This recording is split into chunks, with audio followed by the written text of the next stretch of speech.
আমি তো এর আগে কখনো এই নির্বাচনে অংশগ্রহণ করিনি, এটা আমার ফার্স্ট। সো এটা আমার যাই দেখছি প্রথম আর কি। নির্বাচন কেমন হচ্ছে আপনার কাছে, কি মনে হয়? নির্বাচন তো আসলাম এইমাত্র এবং আমি যা দেখছি সবই প্রথম। এর আগে কখনো নির্বাচনও করি, নির্বাচনে অংশগ্রহণ করিও নি। সো যাই দেখছি সব নতুন আর কি। হ্যাঁ, এখন আসলে পরিবেশটা কেমন মনে হচ্ছে সবকিছু? এখন তো এইমাত্র আসলাম, তো দেখি আর কিছুক্ষণ দেখি। বাট ভালো লাগছে, অনেক সতীর্থরা আছে এখানে, বাংলাদেশের বিভিন্ন জেলা থেকে লোকরা এসে, ক্লাবের লোকরা এসে, অল দ্য স্টেক হোল্ডার্স আছে এখানে। প্রথমবার যখন নির্বাচন করছেন কোনো এক্সাইটমেন্ট কাজ করছে কিনা?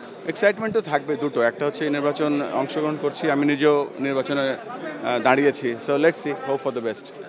ভাই আমরা আফগানিস্তানকে হোয়াইট ওয়াশ করেছি, নির্বাচনে ডামাডোলে কি জাতীয় দলের পারফরম্যান্স?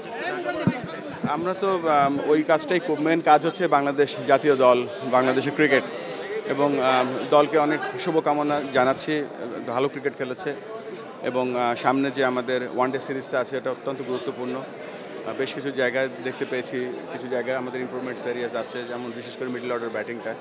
বাট টিমটা যেই ক্রিকেট খেলছে গত 2 মাস ধরে, ভেরি এক্সাইটিং ক্রিকেট, এবং আমরা এই দলটা নিয়ে অনেক আশাবাদী।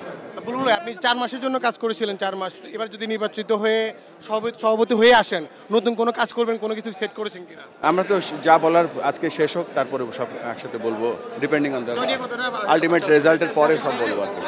For more updates, subscribe to our YouTube channel and click on the bell icon. Follow us on Facebook and Instagram. Download T-Sports app to enjoy exciting games and highlights. Visit tsports.com.